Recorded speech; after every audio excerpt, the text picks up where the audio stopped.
Hi everyone, welcome back to the channel. I am here with Tanisha over in London, and she is going to be sharing with us her incredible chronic fatigue syndrome, or ME/CFS, full recovery story. So, hi Tanisha, thank you so much for chatting with us today. Oh, thank you so much for having me. I just feel so honoured to be on there.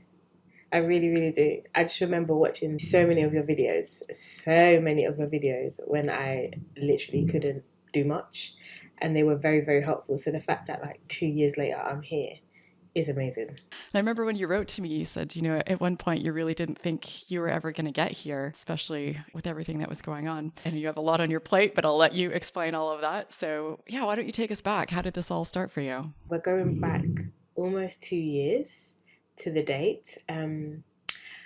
I have 4 children, and I had two at the time, and I was pregnant with my third. And it was June 2020, so right in the height of the pandemic. During the first lockdown, I had my son in June, and after I had him, so he was my third child. After I had him, I had a great birth, fine. I didn't have any complications. It was a normal birth. And 2 weeks after I had him, I started to develop some very, very strange symptoms. I was getting shortness of breath. I was really, really fatigued. And I know I had a small baby and he was 2 weeks old and he was constantly breastfeeding.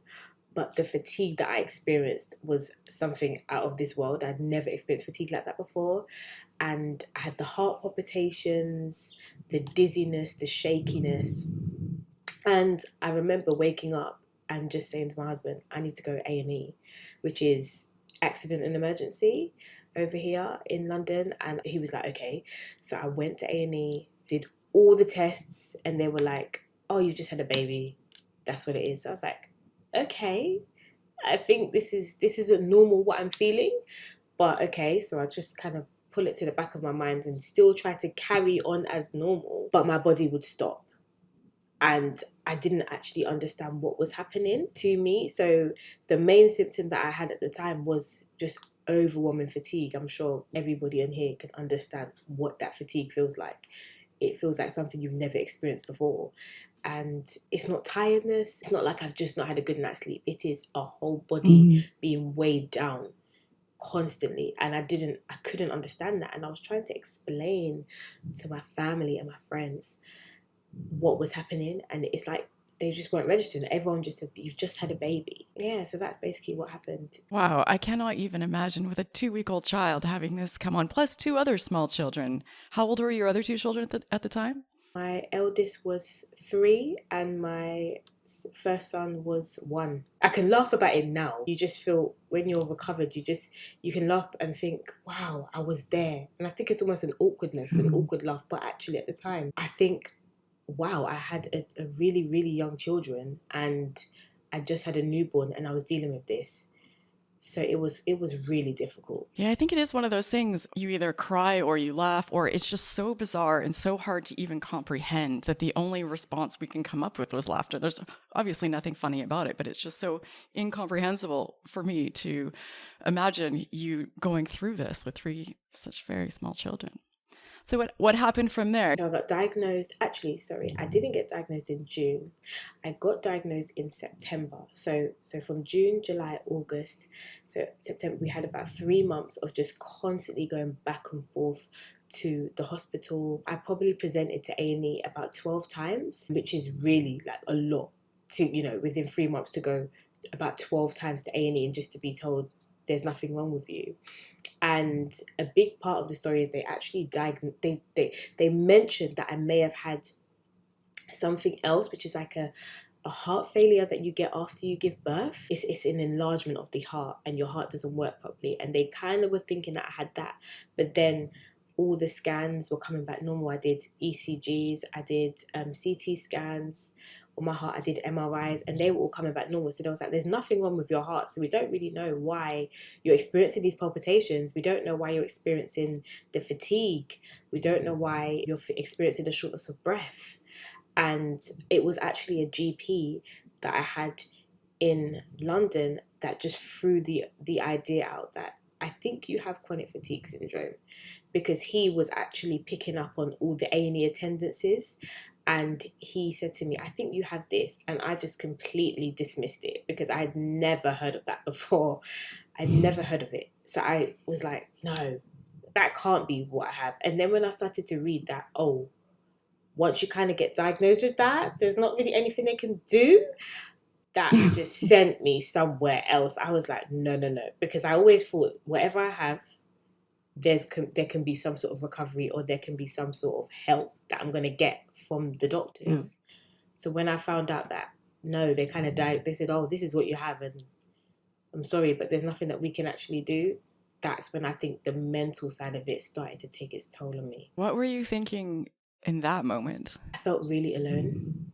I felt really alone. I had really close family and friends who were present in the time, but it was really difficult to convey just how badly I felt, because physically I looked completely fine.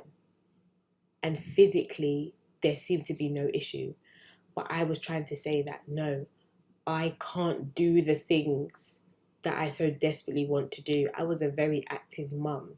I homeschool my children. I was a stay-at-home mum, running around, doing the food shop, doing everything, basically. I had so many plates that had to keep going, and it just stopped. My body could no longer do what I expected it to do. So when you were told that nothing could be done, clearly you didn't just accept that. So what happened from there? I didn't just accept that, to be honest. I thought to myself, I'm going to have to take this into my own hands. And I went down the rabbit hole, as we all do. I went down the rabbit hole of the internet and just started. This is actually how I found you, because I watch a lot of YouTube anyway, and I like to watch people's videos. And I just typed in, chronic fatigue syndrome, ME, CFS, and used one of the first things that popped up. And I watched so many videos that you had. And honestly, I'm going to be honest, in the moment, I was like, this cannot be me, because I felt so bad, and it just got worse and worse. So by September, I was probably on the side of moderate, and that's when I started picking up some of your videos. And I just thought, there's no way that you can feel like this and then you can recover. But I think it was just a slow process of understanding what's actually going on with my body, and taking and peeling everything back. I really had to peel everything back. I had to get help from my husband's mum. She had to fly all the way from another country to come and look after my children. And I had to strip back everything in my life, because I had to. There was nothing, I couldn't still keep up with the activity that I was doing in the first place. I had to stop everything. I started to look at diet, what I was eating, and then I started to look at different supplements, what things I needed. And honestly, that didn't help. That didn't help me. I did all of those things. There was a time when I was taking probably about 20 supplements a day, and not even. And I would not advise this. Like, anyone that's watching, I would not advise for anybody to do that without getting some sort of doctor that can help them figure out, this does what. I wasn't really at the time caring about any of the interactions. I just wanted something to give me energy, and I was willing to go to the extreme levels to get energy. And nothing worked at that time. Nothing worked. Were you still seeing doctors at this point, or were you mostly just doing your own research and trying things out? Was there anyone who was working with you? I didn't have anyone that was working with me per se. I got diagnosed, like I said, in September, and it was because this was during 2020. So in the UK, we had a big backlog of people getting to being seen by medical professionals. And it took me 6 months to actually get a referral to the chronic fatigue specialist. So I didn't end up seeing the chronic fatigue specialist until January 2021, which was last year. Unfortunately, he wasn't that helpful. So there wasn't anyone that I was actually working with. I didn't have anybody. It was just me doing my own research and looking into what works and what doesn't. And also on a lot of online forums, trying to piece together different information of how people just scaled back their life and then slowly introduced activity and crashed and then kind of did the cycle again. That's what I did. But I was working with different doctors for different things. So for the chronic fatigue syndrome, I didn't have anyone until January 2021. And before that, I had the mental side of it. Because like I said earlier, there was a mental side of it that I was also dealing with, which was also a postnatal depression that I also had on top of the diagnosis of chronic fatigue syndrome. So that was really difficult because I had two things that I was dealing with. And then I was also on antidepressants. I'm always so curious to hear what the CFS specialists out there are telling people, because we don't have any, universally agreed upon treatment protocols. So did he have any, or she have any suggestions for you? What did that look like? He didn't really have much suggestion. He just said that, actually, he did say something that was quite interesting. He said that people are wired to be diagnosed with chronic fatigue syndrome, a certain type of person. And he was saying that it was genetic. I don't know if he had much research into this, but he was alluding to the fact that there's a genetic disposition that somebody might have that might make them have these symptoms or develop this illness later in life. And it tends to be a certain type of person. He said there's not much research into it, like we know, but it tends to be a certain type of person. And he said that from my lifestyle and from the way I am, and for the fact that I was quite go and I didn't used to listen to my body and rest. When I needed to rest, I would push through anyway because I had children and I was very active. He said that is why I unfortunately ended up with this illness. So that was what he said. He didn't actually offer me any advice, unfortunately. And that was really hard for me because I waited 6 months for that. And he didn't have much to say. He just said, yeah, you've just got to rest. And when you're told that you've just got to rest when all you're doing is resting, it's not what you want to hear. It's hard for me not to get a little bit judgy here. And I know I don't know the whole story and I've never met this person, but I kind of feel like, what is the point of being a CFS specialist if you have nothing to offer people? When you wait for so long to see them, and it's a bit, my mind kind of explodes thinking about that. I was really frustrated. I just remember coming off the phone and calling my sister and just saying, what was the point of that? We were all waiting for that. A lot of my family members, we were all waiting to get some sort of idea or information with someone that has studied this. It didn't seem like he'd really studied, this and had done the research. Unfortunately, this is characteristic of this illness. I've watched so many interviews. I've spoken to so many people that have it, and the medical professionals don't help as much as you think they will. And that's the sad part of this illness, is that you're not getting help from people that you think are going to help you. The people that you actually get help from are people that have the illness and have the condition. And it's like the online community really played a big part for me. I met so many people online that really just were so helpful in me getting an understanding of my body and what to do. There was a point where I started even heart rate monitoring, and that was really helpful at the time when I was in the worst crash, shall I say. I don't do any of that anymore, but that was helpful. It is a really crazy situation, isn't it? Because you're thrown into probably what is the worst, or one of the worst situations you've ever been in your life. You've got zero energy. It's the nature of the entire condition.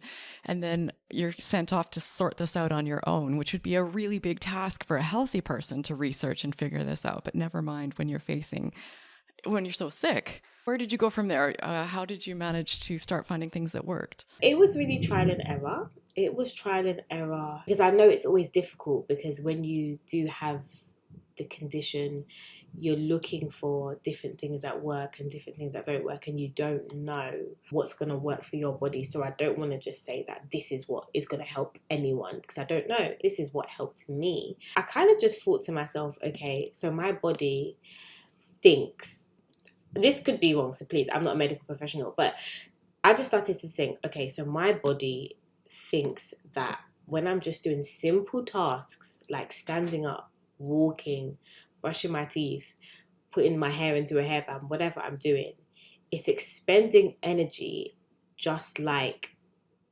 I would be expending energy if I was doing really hard exercise. I just started to think, okay, so if you exercise, then there are certain supplements and certain things that someone will take. So it might be whey protein, it might be creatine. There's just different things that people will take in order to help their body recover from exercise, and they'll take it pre and post workout.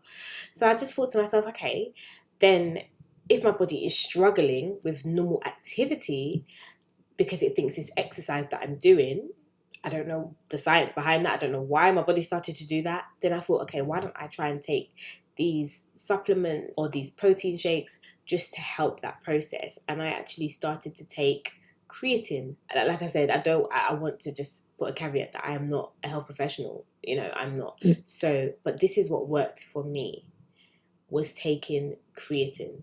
It completely changed everything for my body. I don't know why, I don't know how, but it was something that really changed.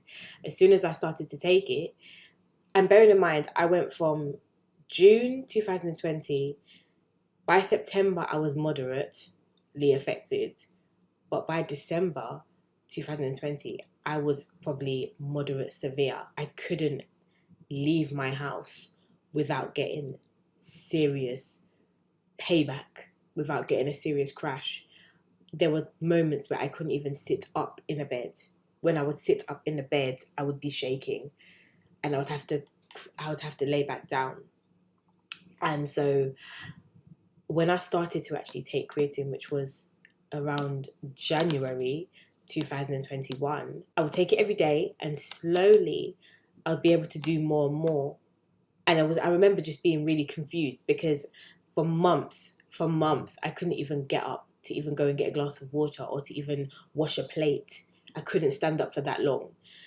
And then I was able to stand up. It's almost like a light switch. Something just changed in my body when I started to take it. And I don't really know why that was. And I found it on a forum, in a Facebook group that I'm actually in at the moment, where someone just mentioned it. They mentioned it in passing, and I just thought, oh, let me take that.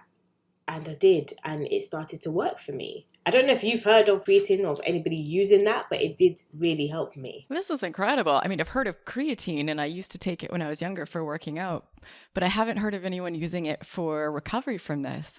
And I haven't heard it thought about the condition in this specific way. We all have different ways of understanding it or trying to figure out what's going on, but I love that you just sort of went all detective on this. You're like, what's happening here? What does this look like? It's really impressive. It took me years, I think, before I started thinking that way. I was just sort of paralyzed and I don't know what's going on. This is all very mysterious. I kind of don't know what to say. This is incredible. So it was the creatine were there other things as well? Or was it the creatine alone that eventually pulled you completely out of this? So this is actually the one that I'm taking at the moment. I've taken so many different brands. I take it still because I'm scared.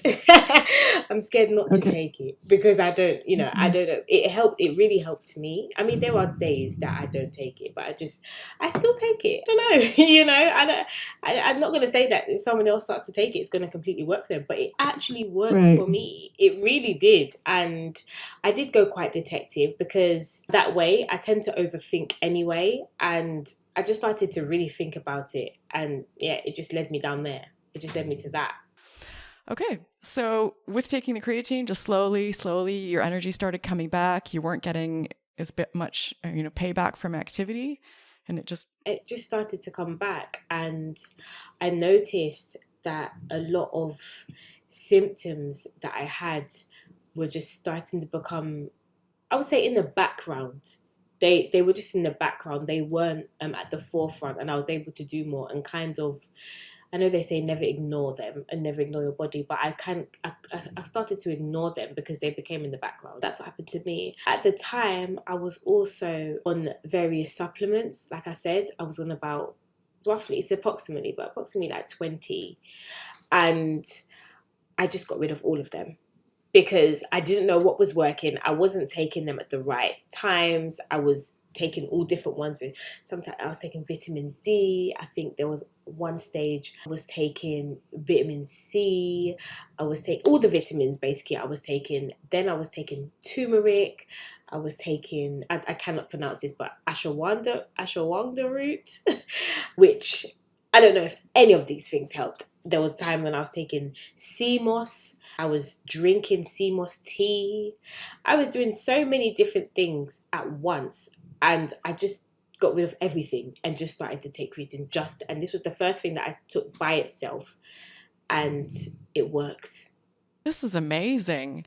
It's so rare that I talk to people that I know this was still a hellish journey for you, and 2 years is still a very long time, but I'm just so happy for you that you found something that works so well, and in the end was a fairly simple solution. But I've actually left out what, you know, I just remembered I've left something out. I did actually have a fourth child, so I did get pregnant.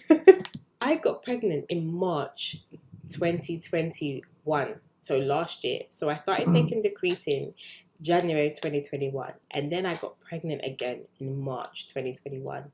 And I don't know whether that also, because I know that some women experience remission of symptoms when they get pregnant, and they can start to feel fine in their pregnancy. So I thought, okay, is it the creatine? Is it the pregnancy? But actually, you know, my son, he's 6 months, and I've not felt anything. I feel normal. I feel back to being normal, and that's what I was always hoping for, is that I would just feel normal again, because that's all I wanted to feel was normal. I knew what normal felt like, but I knew I didn't feel normal at the time. Now I do. And yeah, so it's a mixture of things. I think my body really had to reset itself. It really had to reset itself. My mind, my body. I think the creatine aided that energy. It aided the energy coming back to me, but the pregnancy also just reset a lot, because I think obviously the third pregnancy set it off. So I guess the fourth pregnancy helped it. I don't know. I can't say. And these things, it's hard to say because it's all anecdotal, isn't it? You can't say if it was definitely that. Everybody has their own journey, really. And all the men watching right now are like, great, what am I supposed to do? Go get pregnant? How does that? This doesn't help me. Sorry, guys. Wow. I'm so happy for you. Thank you. I know there are naysayers out there. I was in groups with people that would be like, you can't recover from this. You know, all the people that think that they're recovered, they're not really recovered. And yeah, it was quite discouraging. I had to actually leave a lot of those groups because I just felt like it was negativity just being poured into me, constant negative, and I just felt like I was spewing negativity as well. Like, oh, I'm never going to recover. I'm never going to do the things that I want to do. And I realized that when I also let go of those groups that were almost like a crutch to me at the time, because they understood me, they understood what was going on. They became, you know, we started to know each other's personal lives. But then they were also quite negative. You can't recover. You can't get better. And I had to, leave those groups behind, and that helped my mental side of things as well. I had to do something similar. I wasn't in groups, but I had to just stop even researching ME/CFS recovery, even just journals and scientific articles. They were so depressing. They were so hopeless. They always left me feeling like there is no way. So I'm like, I got to stop. It's not helping me. It's actually hurting me. So every once in a while, I just take a peek and see if there's anything new, but I had to shut it down. I say, yeah, I think that's really important. And for people watching, I know a lot of people who watch these videos are already in my Facebook group, but I have a Facebook group where you're literally not allowed to say things like that. It's in the group rules. So, because I think it's really important to have a space that is optimistic and recovery focused, and where everyone believes in recovery and no one, you're just getting those daily messages that it's not possible. I don't see how that's aiding your journey at all. So good for you for setting those boundaries. It's not aiding your journey. And I think we can feel, because there are some people and some medical professionals that think it is a mental thing. Sometimes when you're saying to people no, but actually thinking positively does help you, they shut it down as you're just saying that you're saying it's a mental thing. But there's a mental aspect, I think, to it. Although it is physical, it's all intertwined and it's all connected. So, of course, the mental side of it does affect you. And it's hard to pinpoint where that's happening, but it does. And it's really good to be able to think in the right way so that you can solely focus on the physical. When there's a cloud and you don't really know what's going on, it's hard to focus on physically recovering. It really is. Yeah, our brain is a very powerful organ. It's the control center for our whole body. So I think ignoring the thoughts that you have and the information that it is taking in, like you said, it is all connected. Thinking that there's some magical wall that stops where our head is and everything that happens below that is not connected. I don't think that's a good approach to have. So what would you say to people who are watching? Because you used to watch a lot of these videos, so you know what it's like to be on the other end of the screen. So people that are still in it, still struggling, haven't found all the pieces of their puzzle yet, what would you say to them? Or what would you say to yourself if you could go back to the beginning of this? I would just say that you can recover. You can recover. Don't let anybody tell you that you can't recover. Just ignore those thoughts that, oh, I can't recover and I can't get better. It's a lie. The reason why I say it's a lie is because you don't know where your journey is going to end. And you don't know what's going to happen in your life. So for you to say that you can't recover means that you think that you have this understanding of what's going to happen in your life. The same way you didn't know that it was going to come into your life is the same way you don't know if it's going to leave and how it's going to leave. And everybody has their own journey. So I wish that someone at the time would have said, you can recover and you will recover. I wish I had that. I wish someone said that to me, because it would have helped me get out of the darkness and try to think in a better way. It's not going to be, I guess the creatine and the pregnancy may have made it seem like it's a magic wand, but it's not. It's not a magic wand. There was all these different things that played a part. It was getting support. It was getting help. It was being able to peel back a lot of what I was doing. It's about managing your energy, and it's about thinking about what's not working and what's working. It's about actually looking at it very in a methodical way and really just peeling things back and giving yourself time to look at your life, your responsibilities. I know some people even have to change their job or even give up work completely so they can solely focus on recovery.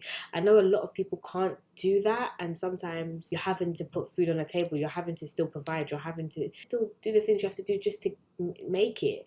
And I think when that's happening, it's hard because you don't have that space to be able to fully recover. And I think for me, I had the support system because my husband, and I had his mum, and I had family and friends that were literally rallying round to look after my kids and to help me, which is why I don't know that not everybody's going to be in that situation, but if they can, it's really important to take that time just to focus on it, if it's possible. I don't know if everyone can do that, which is sad that there's not more help for people to be able to do that. I always think it would be so good if people that have chronic fatigue syndrome could all go on a retreat. I mean, somewhere just to focus on recovery. And then I know there's people that unfortunately are so severely affected that is not even possible. And then those people need support and help. It's such an important thing, I think you just said. And I've said this before, but I really do think that the crappy label that this illness has and the lack of awareness and understanding of it in the medical community and society at large means that our recovery doesn't get the attention that it deserves. If we had a more understood or a more recognized diagnosis like cancer or something else, people would rally, we would scale back, we would find ways to make that recovery a priority. But somehow with this one, I think it's easy to feel like you don't have any choices and you just have to keep powering through as much as you possibly can. But so many people I talked to, and I was the same, recovery came when I made it an absolute priority and I did everything I could. And I know that I was fortunate that I was able to dial back more than a lot of people can, but just that message of doing what you can and making it a priority as much as you can, I think is really important. It is an important, and it's good what you said about if it was cancer or if it was anything terminal or something that was going on, people would understand. But because you almost have to educate, you have to then educate everybody as well as being educated yourself, because a lot of the time you get diagnosed and you don't even know what that is. It just sounds so random. CFS, ME, and then it's also like, is it CFS or is it ME? Are they the same thing? That I was so confused by that as well, because I think I was saying to people, yeah, it's CFS, and then I was like, and also I have ME, so I was really confused. But that's also what I was saying, is you also have to educate other people about it before you can even get to the point of recovery, because you have to also convince people that you have a condition. 'Cause a lot of the time you don't get believed, and I just that was the frustrating thing for me, is why is no one believing me? Like, I know what my body feels like, and I know I'm saying there's something going on, but no one's believing me. That was really tough, really tough. Well, thank you so much, Tenisha. I'm so happy for you. It is just one of my favorite things in the world to hear stories like yours of people who are getting their life back. It's just, I know what a horrible illness this is and what a life destroyer it can be. So I'm so very happy for you. So thank you so much again for doing this today. Thank you so much for having me. I feel like I was all over the place, but it's been, I don't know, once you're kind of in a different space, it can be sometimes hard to revisit a lot of those thoughts and you do it so well. I mean, you've been recovered for so many years and you actually do it so well, explaining everything, and it's almost like putting yourself back into that. And I mean, I feel like I'm all over the place because I'm so different now, and I don't want it. I don't want it to come across like it didn't happen, because I know that, because I'm such a I'm high on life sort of person. I think that it can come across like, oh no, I don't think she. So I don't want anyone to think, oh, maybe I didn't go. I went through this and it was really tough. It was really, really hard, and this is what a recovered person looks like. Yeah, no, I hear you, and that all makes sense. And telling my story used to be quite difficult, and it would quite often bring me to tears, and I was scattered and all over the place. But I've just told it so many times now. It's, yeah, it just, I think it's part of the healing process for all of us, unpacking all of that and understanding our journey and being able to talk about it. So if people have questions or they want to reach out to you, how can they do that? They can go to my Instagram. My Instagram is just at @thehowfamily_, and I'm so happy to answer questions or anything like that. Oh, that's so wonderful of you. Well, and to everyone watching, as always, looking forward to your comments. Thank you so much for watching and for joining us again. And I'm sure Tenisha and myself will both be happy to answer your questions in the video comments as well. So that is it for today. If you're looking for more hope or more inspiration, I'll link a playlist on the screen here to a whole bunch of videos that are all full recovery stories, just like this one. So yeah. That's it for today, and I'll see you in the next video.